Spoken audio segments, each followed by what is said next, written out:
Welcome to Pixarize's scene for vitamin B7 or biotin, part of our series on the vitamins. In this bittersweet scene, we'll meet a deceased Tin Man as he ascends to a higher plane and contemplate what his fate means for the rest of us. But mostly we'll talk about biotin. Let's get started. First things first, let's meet our main character. As you can see, this scene captures the Tin Man's entrance to heaven. And this isn't normal old heaven where Gandhi and Mother Teresa are grabbing drinks. This is bee heaven. And what's bee heaven, you ask? I have no freaking idea. Do you think I've been there? Come on. Apparently, bee heaven is where dead Tin Men go. Judging by our Tin Man's face, he seems pretty jazzed about it, so we can assume it's a happening place.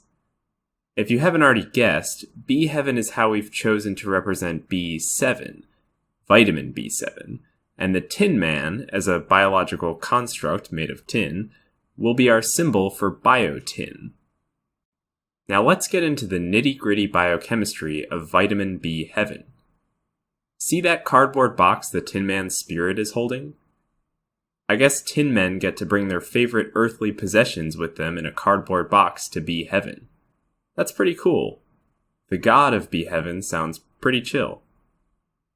Anyway, this cardboard box will represent carboxylation reactions, since biotin acts as a cofactor in a bunch of them. All of these reactions serve to add single carbon groups, with vitamin B7 acting as a transfer intermediate. They should all fit nicely in our Tin Man's box. If we look inside the box, it looks like he's bringing a couple of different croquet mallets. Like different golf irons. Tin Men love croquet, if you weren't aware. These mallets will represent our first two cardboard carboxylation reactions, since both of these reactions involve coenzyme A, or CoA. CoA, croquet. You feel me? Notice that the mallet on the left is carved from a special material. You probably guessed pine, but if you knew the first thing about croquet, like I don't, then you'd know that it's a cedar mallet. This is to help us remember acetyl-CoA carboxylase, or acedar-croquet carboxylase. Got it? Acetyl-CoA carboxylase adds a carbon to acetyl-CoA to make malonyl-CoA, the primary building block for fatty acid biosynthesis. Moving on to our second CoA croquet mallet, we can see that this one's got a propeller. It's the best and latest in croquet technology. When he swings it, the propeller spins and gives the shot extra oomph. You're probably like, hey, that makes no sense. But your stupid laws of physics don't exist in bee heaven, so buzz off, buzzkill. This propeller croquet mallet in the carboxylase box will help us remember that biotin is a cofactor for propionyl-CoA decarboxylase. Propeller-propionyl-CoA decarboxylase catalyzes the conversion of propionyl-CoA to methylmalonyl-CoA in the matrix of the mitochondria. Methylmalonyl-CoA can then be converted to succinyl-CoA and enter the citric acid cycle. Okay, last cardboard box carboxylation reaction. Take a look at that pirate flag our Tin Man is bringing along. This is not a croquet mallet, and frankly, I don't really get why our harmless Tin Man is bringing this with him. He doesn't seem like a pirate to me. Maybe his croquet league team was called the Pirates, or maybe he just had a checkered past. I do remember that he had a heartless streak a while ago. Huh? Okay.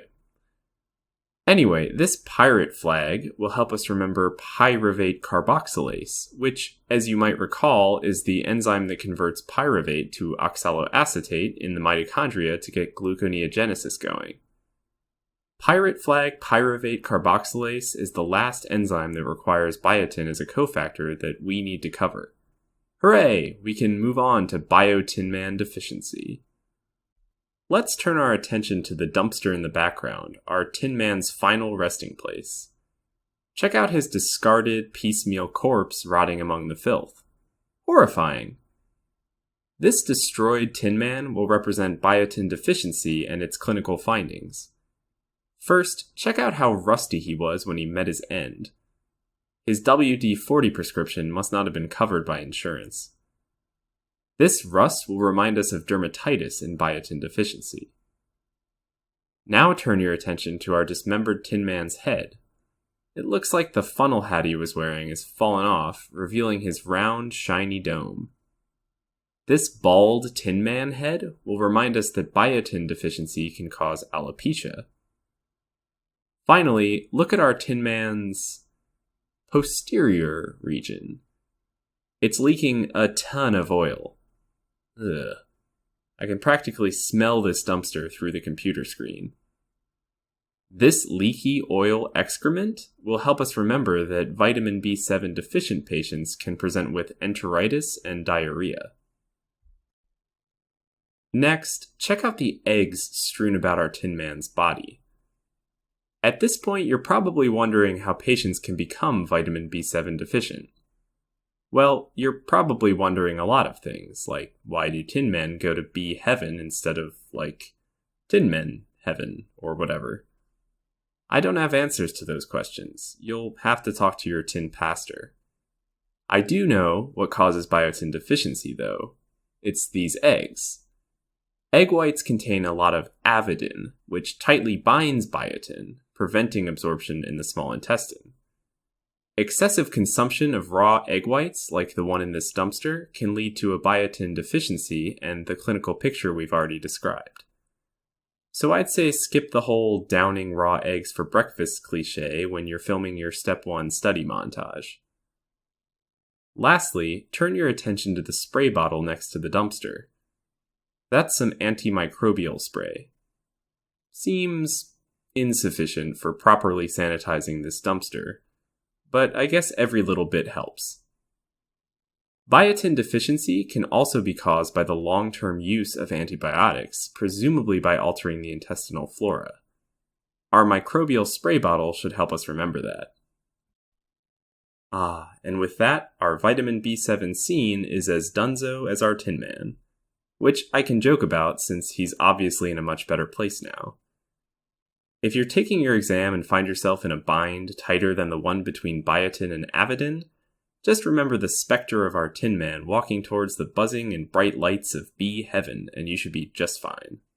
Remember, he's watching over you every day. Until next time.